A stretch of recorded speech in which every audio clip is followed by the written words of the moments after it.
Salve filmaníacos, tudo beleza? Eu sou o Gabriel Gavinelli e mais uma vez aí estou aqui com vocês hoje apresentando aí um vídeo da Indy, a IndyCar, da Fórmula Indy aí, como você quiser chamar isso. Esses dias me fizeram uma correção aí que eu falo IndyCar, mas na verdade a série é Verizon IndyCar Series, né? Você pode aqui no Brasil, a gente sempre chamou de Fórmula Indy, mas você pode chamar de IndyCar, de Indy, f-indy, não tem problema. Então hoje eles apresentaram aí, seguindo, né, a nova tendência do automobilismo mundial, que são essas proteções aí de cockpit. Então hoje a Fórmula Indy testou pela primeira vez o seu Aeroscreen, esse é o nome que eles deram aí pro para-brisa, uma espécie de para-brisa aí, que foi projetado pela PGG, não sei como é que pronuncia isso lá nos Estados Unidos, mas é uma firma americana e eles são responsáveis aí pela fabricação de vidro de aviões, aquelas capotas de jato, então é um material aí muito resistente. Fique com o vídeo aí, as impressões aí do Scott Dixon. As imagens estão em inglês, a gente vai trazer umas legendas para vocês, valeu?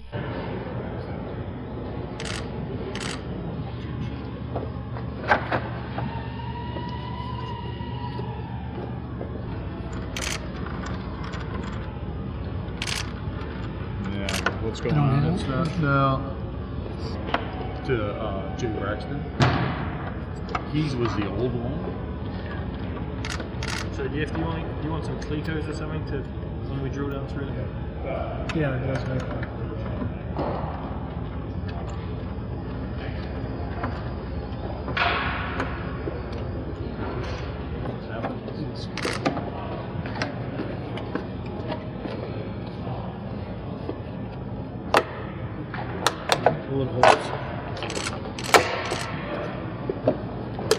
Now you've had it on and off the chest a few times, it goes on.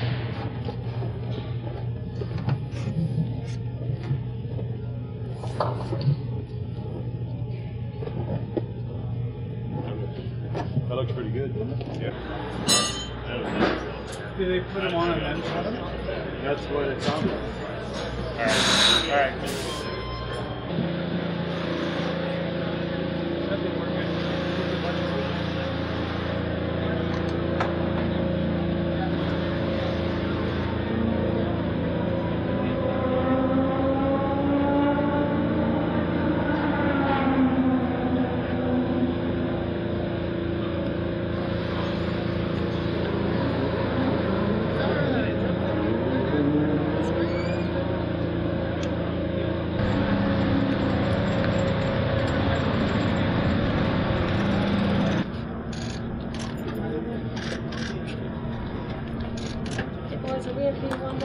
Yeah, he was.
Yeah, first impressions, I think, first of all, big thanks to everybody at the Verizon IndyCar Series. I think it's definitely, it's a milestone as far as moving forward and moving in the right direction for some more safety initiatives, which we all know the reasons why. But, no game stoppers. I think it's a little bit different looking through something that's so thick.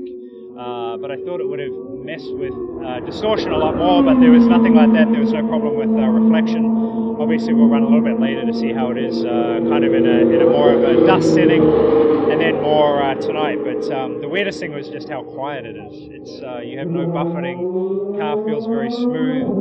Feels like you've gone to a really luxury dampened car, so no buffeting or anything like that. Cooling, need some cooling. It was just because you get no airflow through the car, but yeah, kudos to them. I think there's definitely things that we can improve on and make better. But good job, and hopefully we find some more things later on tonight when we run. No, I think it'll be interesting on a road and street course. Just maybe with perception of the corner and see how you're coming into it, and see if there's issues when you're looking through finer gradients of where you visually look through it. But nothing yet. It just feels a little bit different. No airflow. The car's very quiet, so you hear things more than that you typically don't. But visually, I want to see if you get more used to it, because right now it does visually feel a bit different. Yeah, no, I think earlier stuff, there was more of that where it stopped short and your peripheral would kind of go through it, which made it, I think, for some of the guys on the sim, a little bit of an issue trying to get close to walls. You didn't really feel how wide the car was or where you were, but obviously they extended that and made provisions to fix that issue.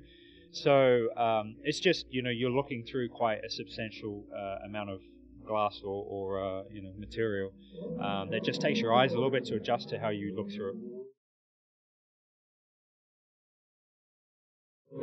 No, reflection was actually really good, and right now is probably one of the worst times to run here at Phoenix, because you're going from complete blinding sunlight going into one, and then you get a big black transformation going into and through the corner. And no, there was no real area of light that stopped your vision or really affected in any way. It may have actually even helped a little bit with glare that you typically get through the visor and the tear-offs. I think that's what I'm slowly trying to get used to. The first few laps, it's hard to explain, but when you look through something like that, it does change, not the magnification, but almost like the magnification. So you're trying to, I think your brain and eyes just need to catch up with it. And the longer that I ran, I got more adapt to it. So yeah, we'll see later on tonight if that continues as well. Scott's first impressions in the laps he did were really, really good. He said it's really quiet behind the windscreen because he doesn't have any wind hitting his face anymore. Probably could use a little airflow in the future. We knew that because with the windscreen, all the positive pressure on the face was taken away. But he said no showstoppers. He said the transition in the light is kind of tough right now because the stands are producing some shadows. And he said it was fine with that transition in out of the sun and the shade. He said he can definitely tell it's there. But he said it's kind of one of those things. He did 4 laps or whatever. He's pretty sure he can get used to it. It wasn't a deal breaker, but he just can tell it's there.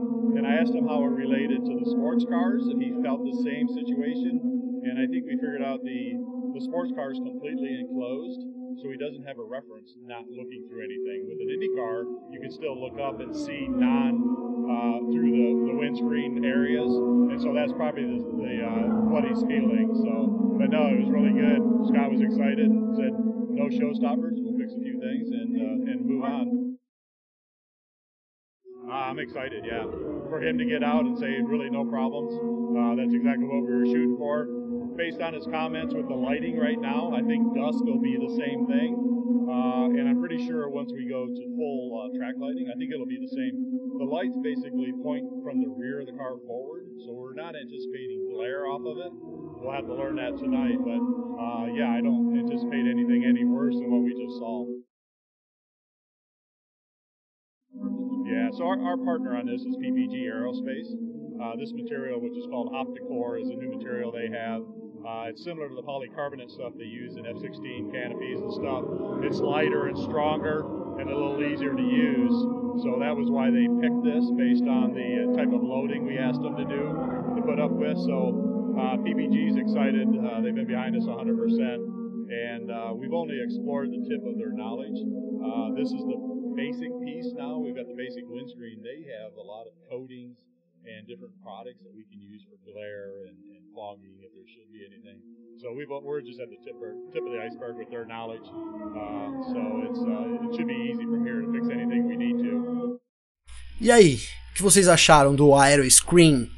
É melhor ou pior que o Halo da Fórmula 1? Na verdade, o Dixon então fez uma crítica aí, disse que muita coisa precisa ser melhorada antes dessa introdução completa aí do Aeroscreen então na Indy. E a Indy pretende fazer isso já na temporada de 2018. Então, vamos ver aí quais serão os próximos capítulos dessa novela aí, Aeroscreen na IndyCar. Se você gostou do vídeo, deixa seu joinha. Ainda não é inscrito no canal? Se inscreva aqui embaixo. Mande seu comentário, sua crítica, sua sugestão. É sempre muito bem-vindo aí aqui pra gente. Afinal de contas, esse canal é um meio de comunicação nosso. Valeu, um grande abraço, voltamos em breve aí com novidades aí do esporte a motor pra vocês. Até mais!